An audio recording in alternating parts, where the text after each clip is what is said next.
Did you know your cat does not always need something fancy to feel better? A lot of the time, the biggest improvements come from simple foods already sitting in your kitchen. Not miracle powders, not expensive trends, just plain, sensible foods used the right way, in the right amount for the right cat. And before we go any further, let me say one important thing clearly. These foods are support, not a replacement for a complete cat food. They are add-ons, toppers, and occasional helpers. But when you use them correctly, they can make a real difference in digestion, hydration, coat quality, energy, and overall comfort. That is where most cat owners miss the opportunity. They think healthy feeding has to be complicated. It does not. In fact, the best place to start is often the simplest one of all: moisture. Cats were built to get a lot of their water from food, not from a bowl they may ignore all day. That is why so many indoor cats end up a little dry, a little sluggish, and a little off without anyone realizing why.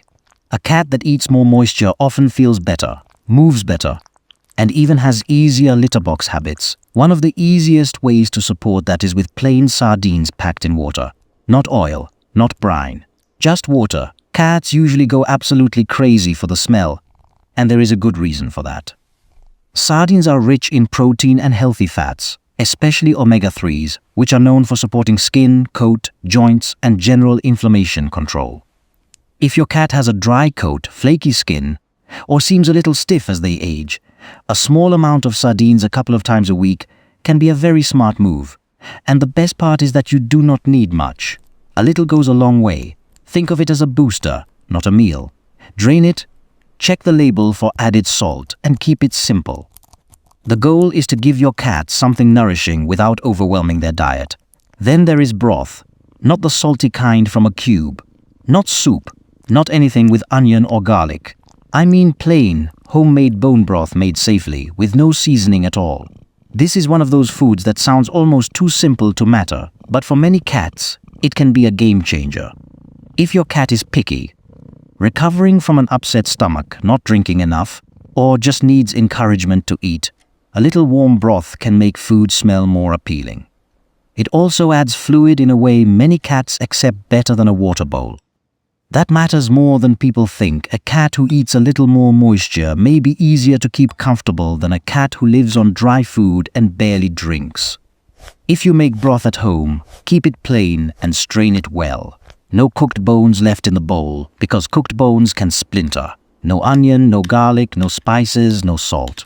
Keep it clean and gentle. And if your cat is sick, broth is not a cure. But it can be a very useful nudge in the right direction. Now let's talk about one of the most underrated foods in the cat world. Plain pumpkin, not pumpkin pie filling, not anything sweet or spiced. Just plain canned pumpkin. This is one of the easiest foods to keep in the cupboard because it helps with a very common cat problem: messy digestion.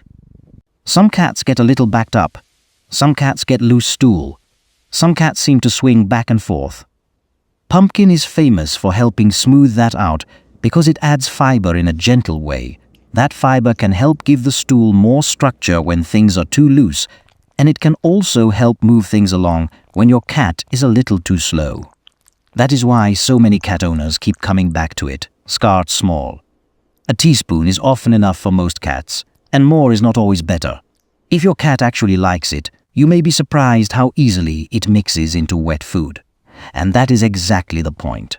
Something simple, easy, and practical that supports the gut without turning mealtime into a battle.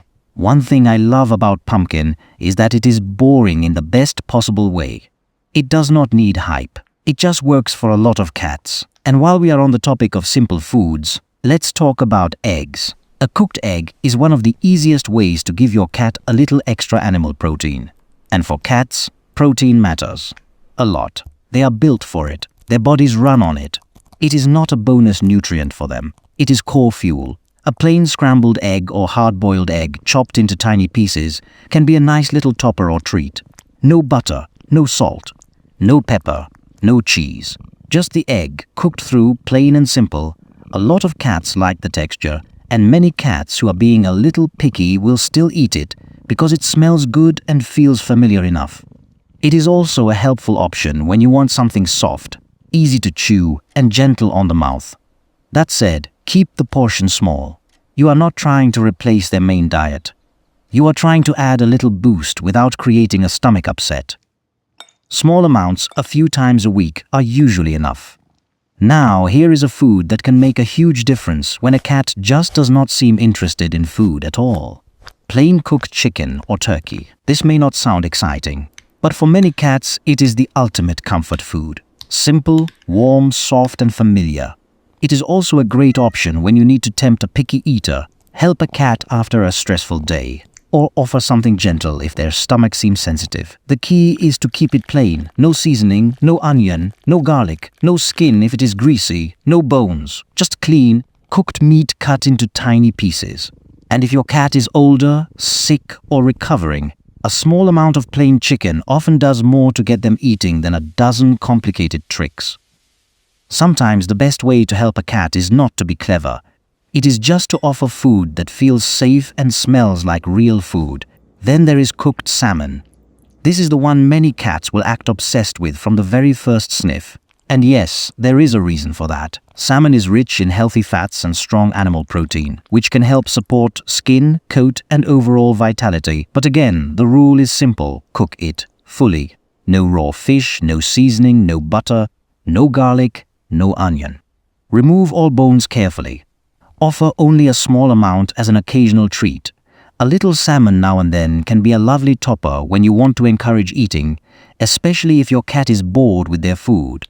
And if you have ever watched a cat react to the smell of salmon, you already know this is not just food.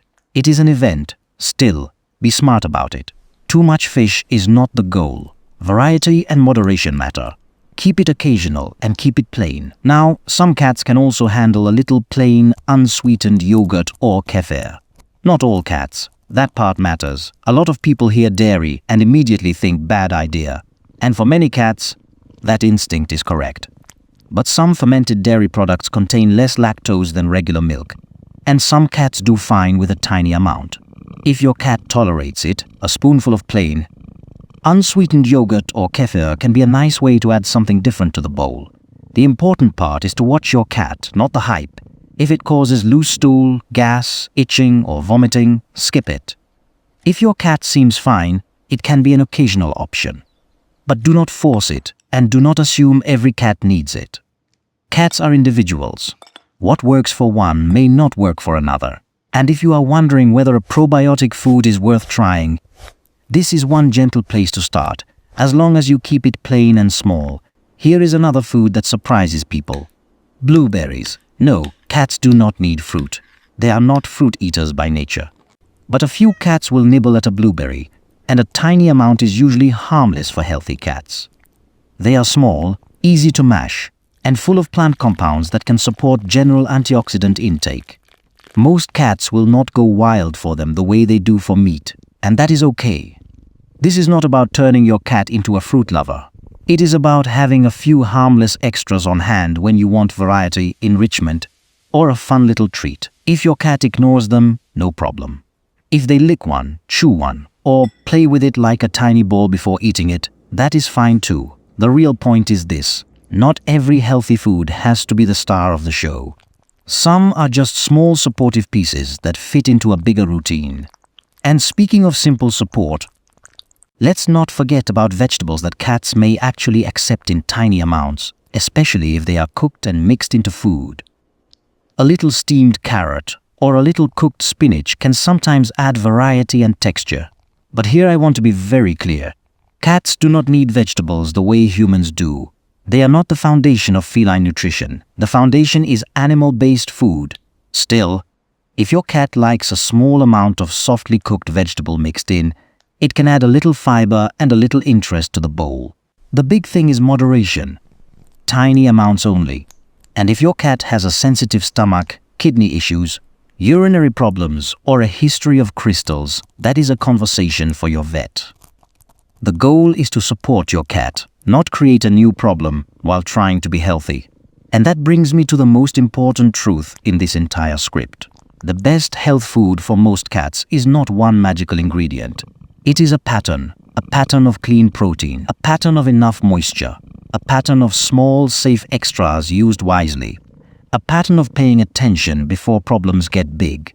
That is why a few spoonfuls of sardines can help one cat's coat, why a little pumpkin can help another cat's digestion, why a spoon of broth can encourage drinking, and why plain chicken can sometimes rescue a picky eater who has gone off their food. It is not about turning your kitchen into a pharmacy. It is about giving your cat simple support in the language their body already understands. Real food, plain food, small amounts, used with care. And one more thing before you start changing anything. If your cat has diabetes, kidney disease, urinary crystals, food allergies, pancreatitis, is overweight, is underweight, or is on a prescription diet, check with your vet first. Even good foods can be the wrong choice for the wrong cat. That is not fear, that is good care. So if you want to make a real difference this week, start with the basics. Add more moisture. Keep treats simple. Use plain cooked food when you need to tempt appetite. Watch how your cat responds. One small change can tell you a lot. And if you ask me, that is the best kind of pet care there is. Simple, calm, helpful, and done with love. Now I want to know, what is the one thing about your cat's health you wish you could improve right now? Their digestion, their coat, their energy, their appetite? Tell me in the comments. I read them all, and your cat's story might help another owner who is trying to figure out the exact same thing.